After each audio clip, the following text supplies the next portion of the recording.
Did you know that 90% of your financial decisions are made subconsciously? The way we handle money isn't just about numbers. It's deeply rooted in psychology.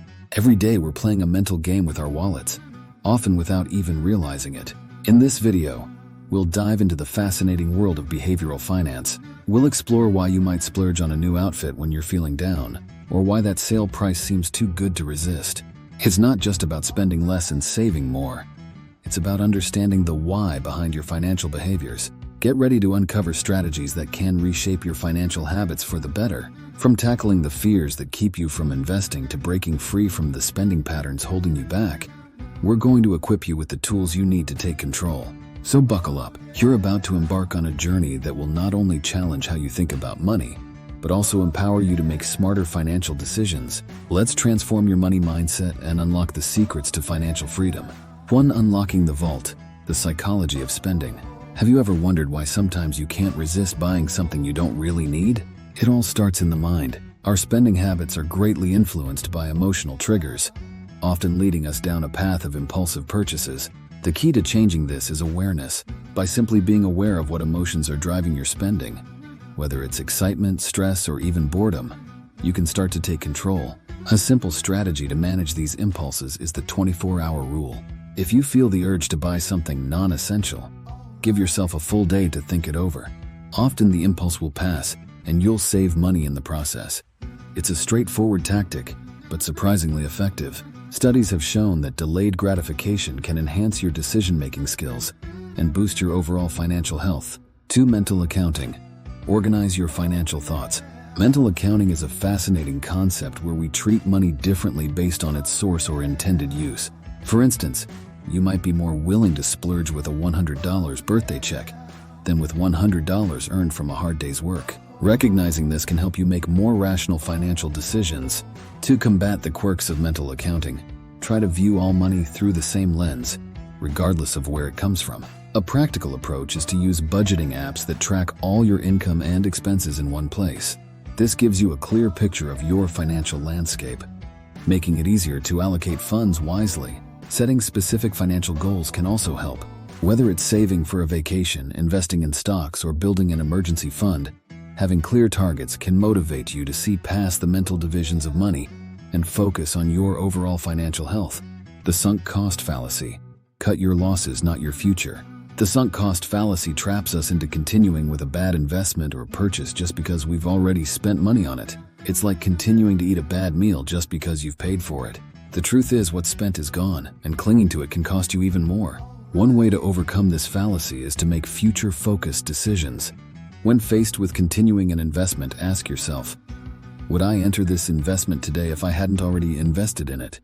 If the answer is no, it might be time to cut your losses. Educating yourself on this bias is crucial. By understanding that your past decisions should not dictate your future ones, you free yourself to make choices based on current and future benefits. It's not about the money you've lost. It's about the money you might lose if you continue on the wrong path. For harnessing hyperbolic discounting, the now versus later battle. Do you ever find yourself choosing a small reward today over a bigger one later?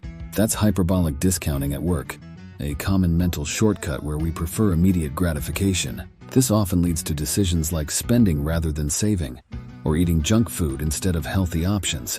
To counteract this, set up automatic savings. When you automate your savings, you take the decision out of your hands and build wealth without even thinking about it. Also, visualizing your future can make long-term rewards more tangible.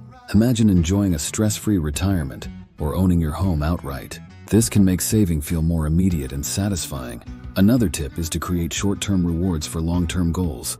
Break your big goals into smaller, manageable steps and reward yourself when you hit each milestone. This could be as simple as a night out for every $1,000 saved toward a down payment on a house. It keeps motivation high and makes the journey enjoyable. 5. Anchoring effect. Don't get tied down by initial impressions. Ever noticed how the first price you see for an item can influence how much you're willing to pay later? That's the anchoring effect. Retailers often use this tactic by showing the original price alongside the discounted price to make deals seem better. To avoid falling for this, always shop around before making a big purchase. Getting a broader view of what items cost can free you from the anchor and help you find the best deal. Also question whether the anchor is reasonable. Just because something is marked down from $200 to $100 doesn't mean it's worth $100. Check what other items are going for. Another effective method is to decide in advance what you're willing to pay for an item before you see any prices. By setting your own anchor, you stay in control of your spending, not the retailers. 6. The bandwagon of social proof. Resist or embrace. It's human nature to look to others for cues on how to behave, especially when it comes to spending. This is called social proof. If everyone you know is buying the latest smartphone, you might feel the pressure to buy one too. However, you can turn social proof to your advantage. Surround yourself with financially savvy friends or join online communities focused on saving and investing. Their positive habits can influence you just as strongly. Be skeptical of trends. Just because everyone is doing something doesn't mean it's right for you. Take time to assess whether it fits into your financial plan. Personal finance is personal for a reason. What works for others might not work for you. 7. Loss aversion. Overcoming the fear of financial risks. It's a well-known fact that people hate to lose more than they love to win. This fear can keep you from taking necessary risks, especially with investments. The key is not to avoid risk but to manage it wisely. Start by understanding your risk tolerance. This is how much risk you can handle without losing sleep. Once you know this, diversify your investments. Don't put all your eggs in one basket. By spreading your money across different assets, you reduce the risk of a big loss. Educate yourself about the potential ups and downs of your investments. Knowing what to expect can reduce fear. Remember, every investor loses money at some point. It's part of the game. Focus on long-term gains rather than short-term losses. Over time, the market tends to go up, even if it dips along the way. 8. Scarcity versus abundance mindset. Cultivating wealth consciousness. A scarcity mindset believes that there's never enough, while an abundance mindset believes there's plenty for everyone. Your mindset can affect how you handle money. Those with a scarcity mindset might hoard money, fearing it will run out. Those with an abundance mindset are more likely to invest confidently, believing in future gains. To develop an abundance mindset, start by being grateful for what you already have. Gratitude shifts your focus from what's missing to what's plentiful. Next, celebrate others' successes. When you feel genuinely happy for others, you reinforce the belief that there's enough success to go around. Also, invest in yourself. Whether it's learning a new skill or improving your health, investing in yourself creates a sense of value and abundance. This can translate into more confidence in financial decisions, as you're building a more prosperous future with every step. 9. Empowering financial decisions. The role of confidence and knowledge. Confidence in finance comes from knowledge. The more you know, the better decisions you can make. But remember, confidence shouldn't turn into overconfidence. Always keep learning and stay open to new information.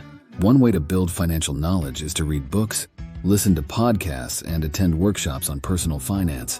These resources can provide valuable insights and strategies that you might not have considered. Next, use tools like budget trackers and financial planning software.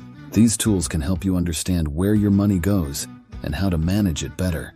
By seeing the bigger picture, you can make decisions that align with your financial goals. Finally, don't be afraid to ask for advice. Whether it's a financial advisor or a savvy friend, getting a second opinion can help you see different perspectives and avoid common pitfalls.